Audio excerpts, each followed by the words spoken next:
Tom Fitton is the president of Judicial Watch. He joins us now, and I want to talk more about what we've learned here from what Eileen Cannon has revealed. It's amazing what's been exposed in just this one case and just how filthy this case is.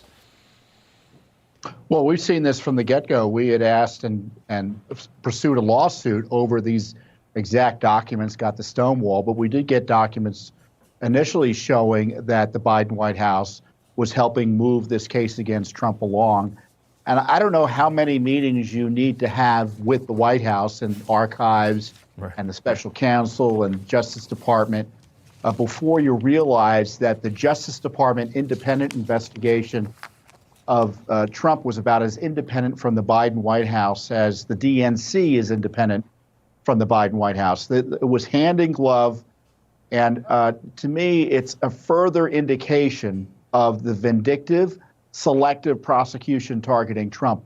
You know, this archives treated Bill Clinton with kid gloves because we saw it directly. They argued with us over tapes he had that were seemingly classified in part, but then they did a 180 to go after Trump.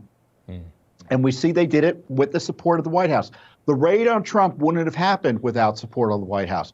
Of course, it stands to reason that a former president subject to criminal investigations never seen before in American history, the idea that that would be done without White House involvement at the most senior levels, you know, it's obvious that's what happened, and the documents show it's proof positive. And by the way, Mr. Smith I just love him talking about all his expert prosecutors working for him. Yeah. He's trying to hide the names of the senior prosecutors who are working for him from Judicial Watch. He doesn't want any of those names disclosed. Yeah. Why is that? Secrecy upon secrecy. Very unusual for criminal investigations of this nature. And kudos to Judge Cannon for doing this. Right. They're hiding the names of witnesses. There are other pleadings that need to come forward so we get a full view of the corruption behind the Justice Department persecution of Trump. It's very obvious that at some point, the people that actually run this country made a decision that they could not stand, no matter what the American people want. This man, they could not stand anymore. And they said, you know, they were going to abandon all of the, I think, some of the most important tenets of this country to just destroy him. And now they're facing, I think, the backlash of it and the exposure of what they have done here in those years after January 6th, which, of course, as we know, was the greatest political moment for the Democrat Party and for the establishment that they could have imagined for. Does it feel to you like that there are indications that that they knew this indictment was going to be weak, that Jack Smith knows how weak this case is? They just wanted to get another indictment on him, even if it didn't go through, because this case specifically it just looks really terrible. How do you convict espionage if Jack Smith knew that you had the government telling you to go pick up these boxes 7 months after you left the White House, and you were already working on charges at that point? And there's a very good chance that they told him to come pick up boxes that had classified information in it. The case is dead. You would think.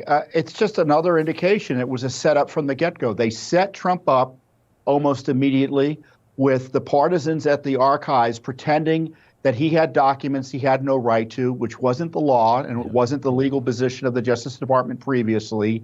So they fooled Trump and his people initially. And of course, then Trump started figuring out maybe there's something going on here, yet he still cooperated, but that wasn't good enough for him. And I know Smith was desperate to get this indictment because I was involved in this grand jury process. They sent the FBI come knocking at my door before he was appointed, and then they're like, okay, well, you can come and talk to us informally. You don't have to come before the grand jury.